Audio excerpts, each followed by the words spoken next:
ஆண்டவராகிய இயேசு கிறிஸ்துவின் நாமத்திற்கு மகிமை உண்டாவதாக. இன்னைக்கான காட்ஸ் வாய்ஸ் என்னென்னு கேட்போமா?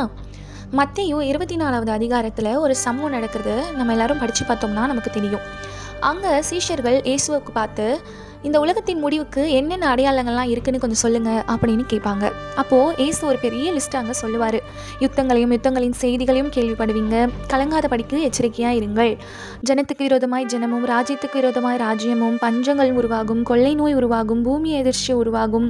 அப்போ உங்களை உபத்திரவங்களுக்கு ஒப்பு கொடுத்து உங்களை கொலை செய்வாங்க. என் நாமத்து நிமித்தம் சகல ஜனங்களினாலும் நீங்கள் பகைக்கப்படுவீங்க.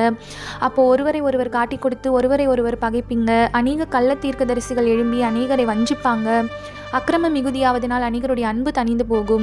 முடிவு பரியந்தம் நிலை நிற்பவனே ரட்சிக்கப்படுவான் அப்படின்னு ஆண்டவர் ஒரு பெரிய லிஸ்ட் அங்கே கொடுத்துருப்பாரு. ஆமாங்க, இப்போ இதெல்லாம் பார்க்கும்பொழுது என்ன தெரியுது? ஆண்டவராக இயேசு கிறிஸ்து ரொம்ப சீக்கிரமாக வரப்போகிறாரு அப்படின்னு தெரியுது. இந்த வார்த்தைகளுக்கும் இன்று இருக்கிற சூழ்நிலையும் நீங்கள் கொஞ்சம் மேட்ச் பண்ணி பார்த்தீங்கன்னா எல்லாமே நிறைவேறிட்டு வருது. ஆண்டவர் சொன்ன ஒவ்வொரு வார்த்தையும் இன்ச் பை இன்ச்சாக நிறைவேறி கொண்டு தான் வருகிறது.